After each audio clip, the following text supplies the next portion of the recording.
Hi witches, so today's video, I'm not sure how long it's gonna be. I do know it will be kind of ranty, so I don't really have a super long script for this. I just kind of had some bullet points, so we're gonna walk through them. So I know the title is a little bit inflammatory, possibly. I don't know, I might be like just so little of a risk taker that I'm just like, gasp, drama. But I do really want to talk about like unlearning ingrained behaviors that were instilled in us when we were in the Christian church. If that is like, if you are a Christian witch, move right on. This is for pagans. I am super sorry. Like I do not have any like ill will or malcontent towards like good Christian people. And by that I just mean like good people who happen to like go to church, like who exist. I have met a lot of really nice Christians, especially recently. But I am the poster child for like religious trauma and abuse. So I have a lot of thoughts about this. Now, I just want to preface this with, as a pagan, unlearning these ingrained behaviors is very difficult. So I'm really proud of anyone who is actively reclaiming their spirituality and actively forging their own path, because it's hard. Like, don't get me wrong. I have spent years doing this. Like I've been practicing for nearly 11 years. And it's still hard. Like it's difficult. So, as a pagan human being, I really was completely, as soon as I discovered witchcraft, okay, I immediately was like, oh, so I don't have to be sad all the time whenever I am working with my spirituality, and this doesn't have to be a taboo thing. And oh yeah, I'm not a bad person for like having sexual desires and like doing sinful things. Like, yeah, like there were a lot of things that I had to unlearn about myself, and then like on top of it, like add just like people telling you you're possessed by the devil just because you like to listen to The Cure, and it was just a storm. But one of the main things that I have noticed and like want to make a marked difference between how the church like expects you to work with your deity, which is God, and like communicate with him and like interact with him, or like the saints, and the way like paganism is like really different. So when I was in the church, it always felt like I had to like throw myself upon the mercy of God, or else like, because I was just born a sinner, which I don't think is true. Like, I don't think I'm a bad person. Like, I think I'm a pretty good person. If you disagree, feel free to let me know. And if I have wronged you in some way, I'm really sorry. And let me personally apologize to you, because I do know I was like kind of a bad person for a little bit, but it was trauma and I have worked through it.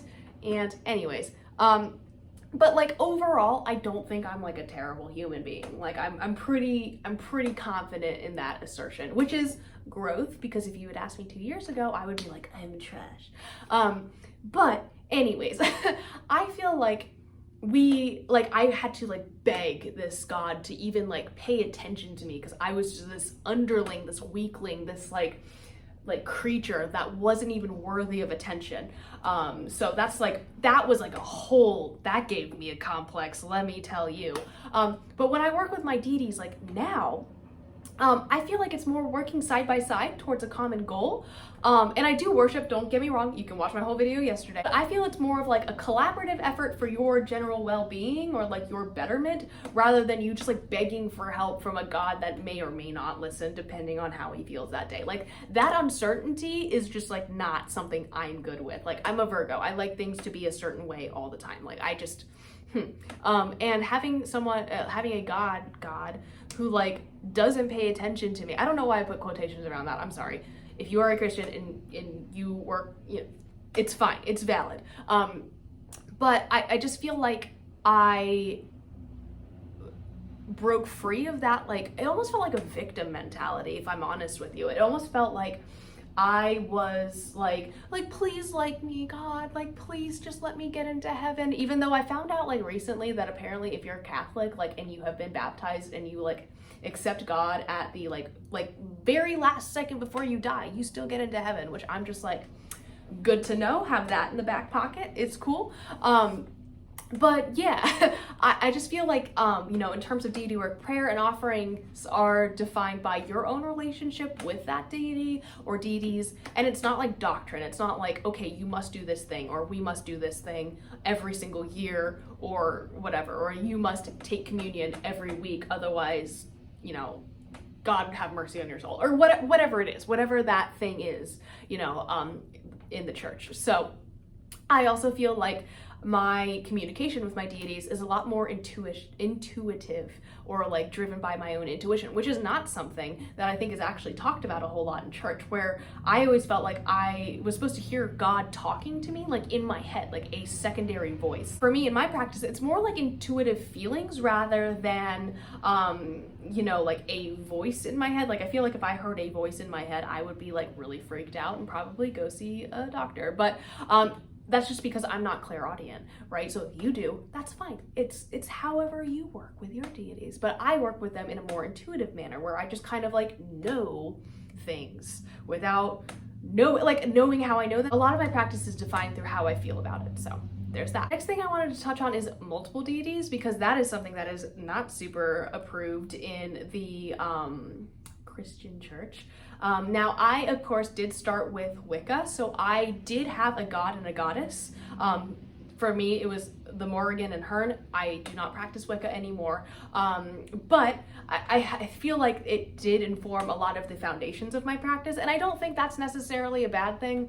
I don't follow Wicca. I don't really like the doctrines of Wicca. Like, the whole reason I started, or like the whole reason I didn't want to be a Christian, is because I didn't like doctrine. So I was just kind of like, okay, Wicca, that's cool. And then there were a lot of rules, and I decided, nah, I don't want to do that. So that is why I'm kind of just like not a Wiccan or anything like that. I do follow like the Wheel of the Year, which is a Wiccan thing technically, though I do not have like Wiccan ceremonies that I do.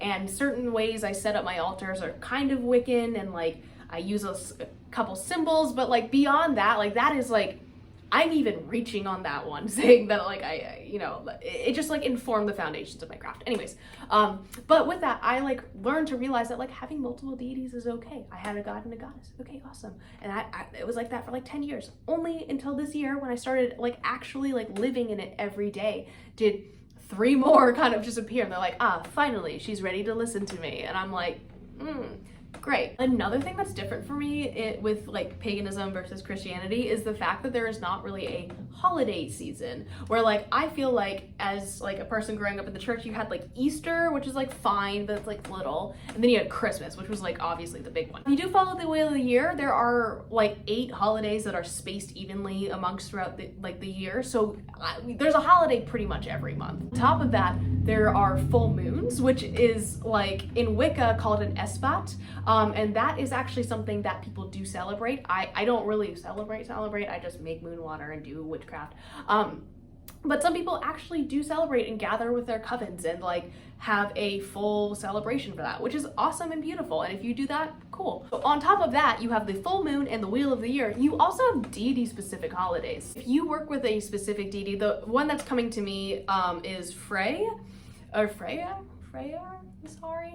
But I had posted about Lunasa or Letha, and people were like, oh yeah, it's also Freyfest, which is like a holiday that is dedicated to Frey. He's a Norse god. I believe I spoke about him in our Norse god episode or Norse deities episode, so check it out. If not, just Google it, it's fine.